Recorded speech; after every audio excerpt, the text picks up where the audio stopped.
Es un filósofo psicoanalista que nació el 21 de marzo de 1949 en Ljubljana, República Popular de Eslovenia, que en aquel momento aún formaba parte de Yugoslavia, pues Eslovenia se independizó en 1991 después de la Guerra de los 10 días. Actualmente Zizek tiene 72 años de edad. Es hijo único de una pareja de empleados y su infancia estuvo rodeada en un entorno estable. Sin embargo, al vivir en aquella época en un país que buscaba la independencia y continuamente estaba en conflicto, concedía de igual modo una serie de libertades personales y culturales que facilitaron a Zizek establecer desde muy joven un intenso contacto con la literatura y las películas extranjeras occidentales, donde nace su amor por la escritura y por el cine. Asistió a la escuela de Visegrad, luego estudió en la Universidad de Ljubljana, donde en 1981 se doctoró en filosofía. Además estudió en la Universidad de París, Vicens-Saint-Denis, donde en 1985 obtuvo su segundo doctorado en psicoanálisis. Su carrera profesional incluye como investigador en el Instituto de Sociología de la Universidad de Ljubljana y profesor invitado en diferentes instituciones y universidades como la de Michigan, Columbia y Princeton. Además, fue director internacional del Instituto Becker para las Humanidades. Sus presentaciones públicas y su filosofía anticapitalista le han dado lugar a los medios de comunicación y a la cultura moderna. Tiene una infinita facilidad para incorporar argumentos a los acontecimientos actuales, desde la literatura, la lingüística, el psicoanálisis y los estudios cinematográficos. Todo esto no solo lo ha convertido en un referente a la filosofía moderna, sino en la cultura popular. Solo basta ver la cantidad de memes que podemos encontrar con su figura y sus palabras.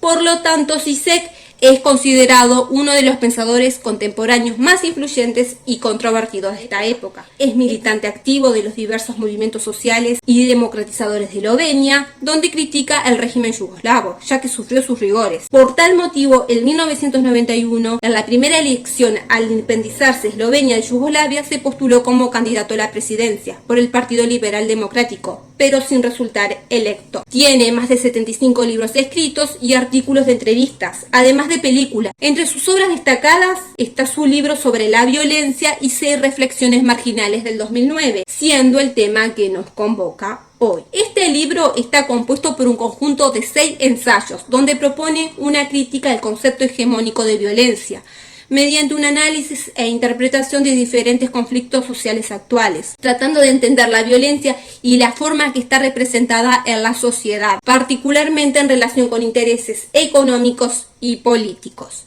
Por lo tanto, Zizek trata de desarrollar en su libro diferentes nociones para pensar la violencia subjetiva y los tipos de violencia objetiva, la sistémica y la simbólica en el mundo contemporáneo, por lo que nosotros lo vamos a trasladar para pensarlo desde la educación. Este es un concepto de violencia hegemónica que tiene la sociedad contemporánea y bueno, y Zizek lo que nos va a decir es advertirnos que no existe solo esta violencia, sino que hay otros tipos de violencia.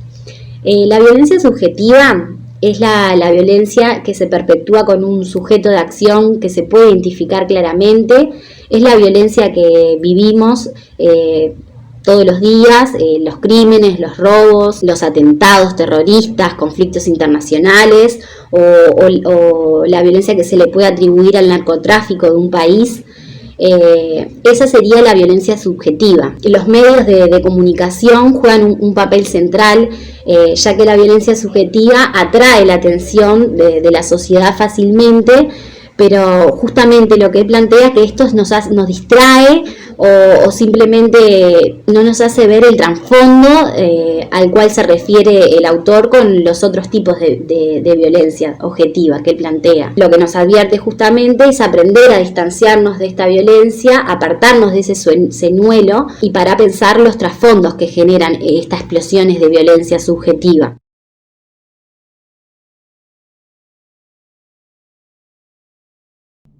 Es una violencia objetiva, es sutil porque está como escondida, no se palpa como la subjetiva, como ya dijo la compañera. Zizek es un pensador de nuestro tiempo que critica la ideología presente de la sociedad. Para su crítica se basa en la actualidad, en la cultura popular, Se refiere a películas, temas musicales, figuras internacionales y analiza la ideología presente allí. Por eso cuando escribe no podemos encontrar un hilo y nos es tan difícil leerlo o mirarlo. The high point of our consumerism.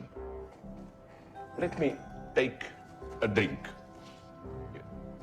Still, some of it, Starbucks coffee. I'm regularly drinking it, I must admit it. But are we aware that when we buy a cappuccino from Starbucks, we also buy quite a lot of ideology? Utiliza fragmentos de diferentes sucesos ocurridos, incluso de la publicidad que vemos en la televisión, de los diarios, de las redes sociales, de los volantes, de la escritura en muros que aparecen. Al analizar el lenguaje que aparece en los distintos medios de comunicación, nos va aproximando al mismo problema. Va criticando la ideología cargada de violencia. Nos habla de una versión ingenua de la ideología. Es una ilusión que no nos deja ver la realidad y una versión sofisticada de la ideología, que creemos es lo real y no podemos ver más allá porque todo lo miramos con esas ideas, con esa ideología que tenemos. Nos propone entonces cambiar la forma de ver el mundo y nos habla de la violencia que está presente en el mundo que habitamos. Para esto él nos propone despojarnos de esa ideología. Hay una película que se llama They Live, que es de 1988, que el protagonista utiliza lentes, se coloca lentes y cuando utiliza los lentes, él logra ver más allá de lo que está publicado, de lo que está escrito en los muros. Si en los muros está escrito, acá está tu lugar de ensueño, cuando el protagonista se coloca los lentes, con los lentes él dice, en realidad nos invita a gastar, nos hacen sentir sujetos de placer, del mundo del consumo. Entonces la violencia simbólica es una violencia reflejada en el lenguaje, como ya dije al principio. Es uno de los medios de comunicación que imponen determinada ideología. Los medios de comunicación nos quieren imponer ideología. Según los medios de comunicación que te llegan, es la ideología que uno tiene. Por algo existen los diferentes tipos de diario y de programa. Después de un hecho violento, inmediatamente aparece reflejado en los titulares de prensa, ya sean diarios, telenoticias, semanarios, incluso en programas donde los panelistas debaten acerca de los sucesos que ocurren. Hay muchos programas de este tipo ahora, hoy en día, y según quien hable, ve lo mismo de diferentes formas. La violencia simbólica está en el orden del lenguaje, en diferentes clases de textos, en las diversas interpretaciones, crea realidades, muestra un universo de sentido, una ideología que quieren imponer por medio de los medios de comunicación. Que en cuanto a las reflexiones, Zizek nos dice que frente a un suceso de violencia, que pienses, que no actúes, ni te dejes llevar por la empatía, que pienses antes de actuar. Y esto quiere decir quedar al margen para alejarnos de nuestras propias ideas y poder ver más claramente aquello. Entonces quedar al margen te permite ver lo que sucede, qué te quieren decir y qué te quieren mostrar. Pero también ocurre que quedar al margen también te aleja y termina siendo invisible. Hay que tener cuidado con esto. Esto último puede generar marginalidad y violencia. Es una violencia de los grupos marginados, de los grupos que se sienten excluidos por el sistema. Entonces también hay que tener cuidado con tener esa marginalidad. Un ejemplo gráfico de esto es, por ejemplo, estos días que estuvo lloviendo, yo iba caminando por la calle y había un cuidacoche que estaba todo mojado. Y un muchacho muy jocosamente le dijo, pero ¿por qué no tenés un paraguas? Como chiste, yo me lo tomé como chiste. Pero claro, el hombre se estaba mojando realmente. Y el hombre reaccionó con violencia, lo insultó, no sé qué fue que le dijo. Entonces, reaccionó con un lenguaje simbólico, verbal y simbólico, a esa violencia que sintió recibir. Entonces también hay que tener cuidado con esa marginalidad. Detrás de una violencia subjetiva, siempre hay una violencia objetiva que es invisible a nuestros ojos. Por ejemplo, pensar desde la educación, hace muy poco tiempo, los medios de comunicación se dedicaron a sentirlos a los docentes culpables por realizar un paro de 24 horas y dejarlo a los niños ese día sin almuerzo, sin cuestionarse por qué en realidad los docentes estaban tomando esa decisión. En realidad estaban reclamando un recorte que hay en la educación, involucrado también lo que tiene que ver con la alimentación de los niños. Entonces vemos como los medios de comunicación tratan de manipular información y la gente trata de señalar un culpable sin darse cuenta que por detrás hay intereses económicos, políticos y sociales que muchas veces no analizamos o visualizamos tan fácilmente, ya que operan invisibles a nuestros ojos. Otro tipo que pensamos para compartir con ustedes es lo que está ocurriendo actualmente con la serie de Netflix del calamar, los Juegos del Calamar, que es una serie que contiene alto contenido violento, agresivo. Lo que está ocurriendo en las escuelas es que estos niños comenzaron a jugar estos juegos en los recreos. El juego consiste básicamente en que es una especie de semáforo donde tienen que ir avanzando y cuando suena la luz roja tienen que parar y el niño que se mueve pierde, lo matan, lo sacan del juego o lo golpean, comienzan todos el resto a golpearlos. Las maestras han tenido que mandar comunicados a las familias explicando esta situación y prohibiendo este tipo de juegos, ya que lo que hacen es deshumanizar a los niños, naturalizando y reproduciendo la violencia. Creemos que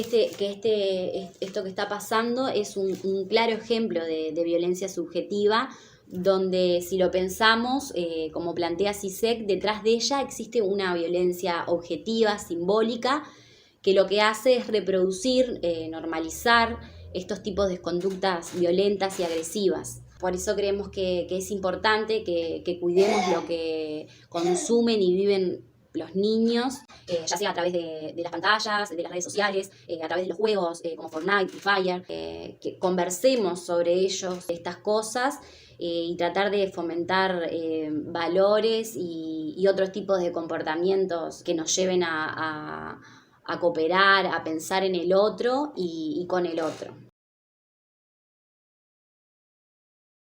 Es aquella violencia que es propia, que es inherente al sistema mismo y que es solventada por las formas de vida, por los estilos de vida de las personas que más tienen. CISEC dice que no hay que ver como malos a estos tipos de personas porque no son identificables de ese modo, sino que es su propio estilo de vida el que continúa con esta desigualdad social de los que más tienen y los que menos tienen. Este estilo de vida implica una actitud liberal, dominante, que se postula como preocupada por la violencia física directa e ideológica, planteándose como una urgencia a resolver y ocultando otras formas de violencia de las que participan activamente. Este tipo de violencia se esconde detrás de las violencias visibles.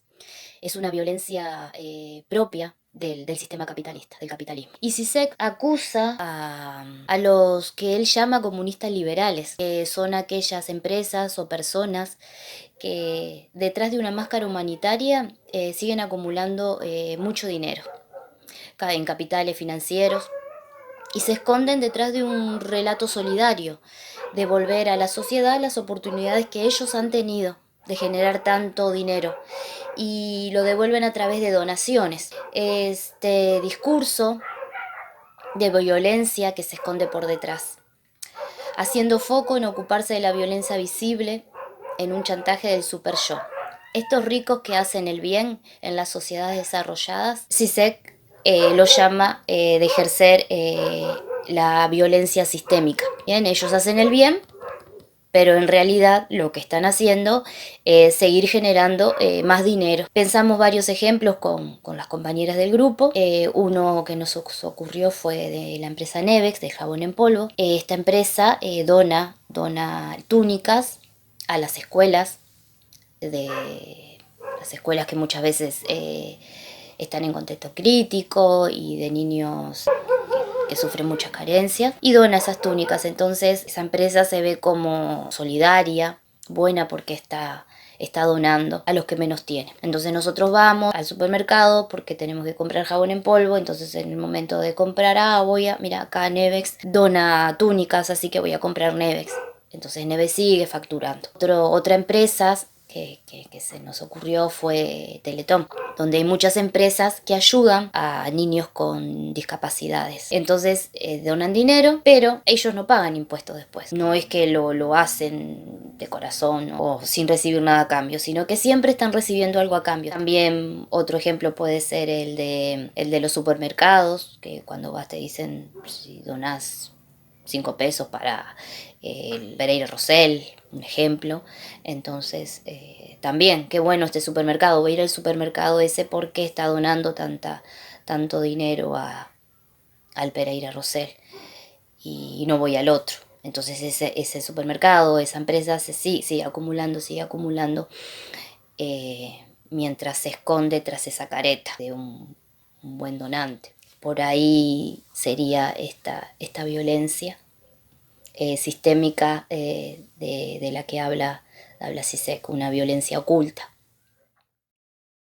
A partir de todo esto que plantea CISEC en su libro, creemos que como futuras educadoras, maestras, es importante poder visualizar estas violencias, estos tipos de violencias que plantea CISEC, para poder, como dice Cuyen, resistir con inteligencia crítica desde nuestras praxis educativas y poder actuar ante ello para no seguir reforzando estas violencias que generan individualismo, exclusión y desigualdad.